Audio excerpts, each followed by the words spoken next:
네, 이인철 참 좋은 경제연구소장 나와 있습니다. 금통위원들이 전원일치 의견으로 금리 인하를 결정했다고 하잖아요. 그만큼 지금 상황을 좀 심각하게 보고 있는 것 같은데 어떻게 보십니까? 그렇습니다. 대한민국 건국 이래 한 번도 경험하지 못한 경기 침체가 현실화됐다라는 판단을 하고 있습니다. 한국은행은 올해 경제 성장률 전망치를 0.8%로 낮췄고요.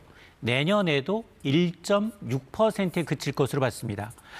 2년 연속 한국 경제가 1% 내외로 성장한 건 이번이 처음인데 금통위원 전원이 만장일치로 이런 경기 인식에 동의했다라는 얘기인데요.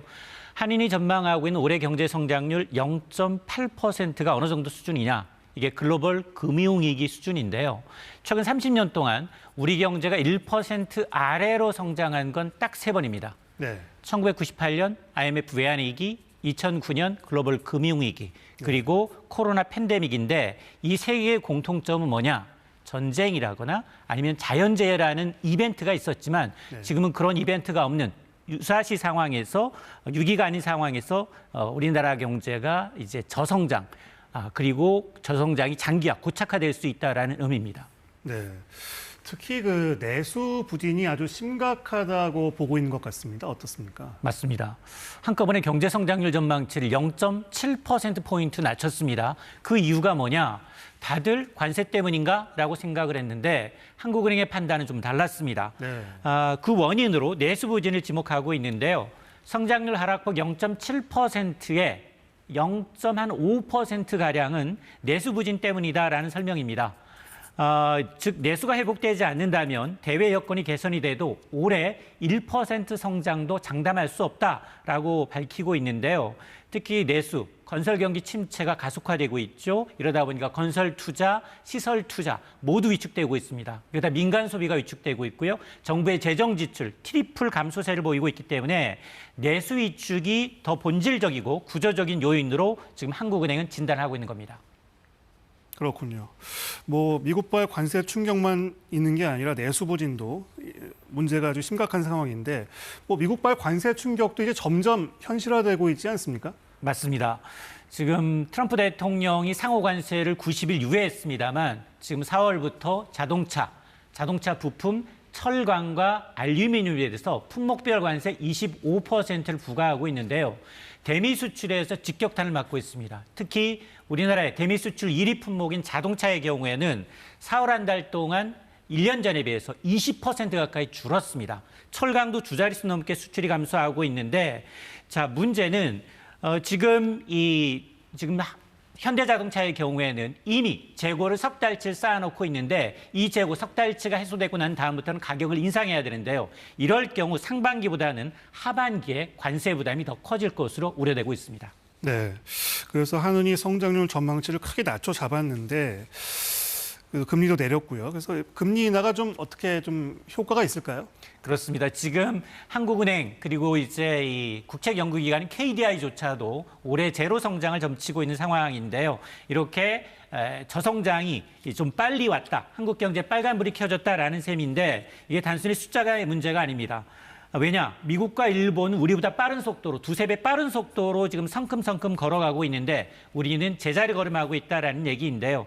이렇게 제로 성장은 기업들의 수익성 악화로 이어지고 일자리 감소로 이어집니다. 이렇게 되면 소비는 줄고 다시 내수가 위축되는 악순환이 반복될 수가 있는데 물론 일부에서는 이제 긍정적 시그널도 있습니다. 기준금리가 인하됨으로 해서 대출이자 부담이 줄어들게 되면 침체된 소비와 투자 심리 개선에 일부 효과가 있지 않겠느냐라는 관측인데 실제로 한국은행의 시뮬레이션을 보게 되면 한국은행이 기준금리를 한 단계 0.25%포인트 내리면 1인당 이제 대출이자 부담은 연간 15만 4천 원 정도 줄어들고요.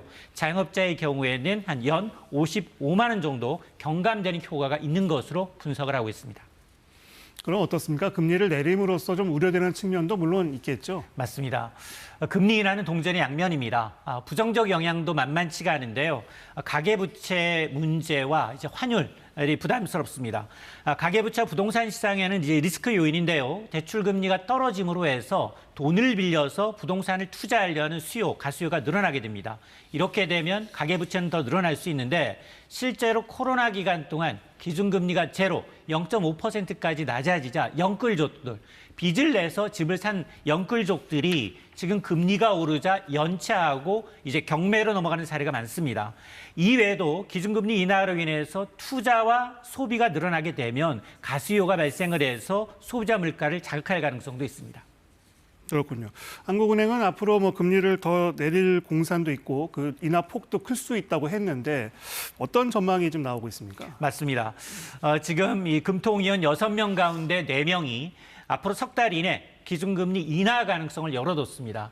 또 이창용 총재도 기준금리 인하 가능성을 시사했는데요. 성장률 전망치가 크게 낮아진 만큼 추가 인하 가능성은 커졌다라고 인정을 했습니다. 다만 이제 이 총재의 경우에는 금융 안정 리스크와 함께 지금 물가, 가계부채, 부동산 시장과 같은 실물 지표를 보면서 추가 인하 속도와 폭을 결정하겠다라는 얘기인데 네. 시장에선 벌써부터 하반기에도 최소 2차례 이상 기준금리가 낮아질 것으로 보고 있는데요. 이럴 경우 연말 가면 현재 2.5%인 기준금리가 최저 2%까지 낮아질 것으로 보이는데 다만 이제 다음번 금리 인하 시점은 8월이 유력하게 거론되고 있습니다. 네, 그 한미 간 금리 격차가 더 벌어질 수 있겠네요. 그렇다면. 그렇습니다. 이번 한국은행이 미국보다 선제적으로 금리를 낮췄습니다. 미국은 3연속 기준금리를 동결했죠. 이러다 보니까 한국과 미국 간 기준금리 격차가 2%포인트로 사상 최대로 벌어졌습니다. 과거에는 통상 이렇게 이제 한미 간 금리 격차가 발생을 하게 되면 외국인 투자자 입장에서 국내 주식을 투자할 이유가 없고요. 자금 유출과 더불어서 환율이 급등했던 전례가 있습니다. 그런데 현재는 정반대 현상이 나타나고 있는데요. 오늘 외국인들이 국내 주식을 샀고요. 환율이 오히려 떨어졌습니다. 외국인 투자자들은 월간 기준 9개월 연속 순매도 흐름을 멈추고 이달 들어서 국내 주식을 매수하고 있는데 환율도 1,500원대 육박했던 환율이 지금은 1,360원, 70원대 7개월 만에 가장 낮은 수준으로 떨어졌는데 이런 흐름은 이 환율이 경제 펀더멘털을 반영하기보다는 미국의 재정 적자를 해소하기 위해서 달러 약세를 유도할 수 있다. 원화 강세 압력을 넣고 있다라는 점이 영향을 미치고 있어서 아무래도 지금 금리 격차가 확대됐음에도 불구하고 외국인의 자금 유출 가능성이라든가 환율 안정에는 그다지 부정적 영향은 제한적이다라고 이제 판단을 하고 있는 것으로 보입니다. 네, 하나만 더 여쭤보겠습니다. 그 미국 법원이 앞서 보도가 있었는데 그 상호 관세 조치 여기에 제동을 법원이 걸었는데 이게 1심 결과죠. 그래서 상호 관세가 좀 달라지거나 그러는 건 아니죠. 맞습니다. 지금 상호 관세에 대해서 미 연방법원이 제동을 걸었습니다. 지금 대통령의 권한을 넘어선 위법행위다라는 이제 판단을 한 건데요.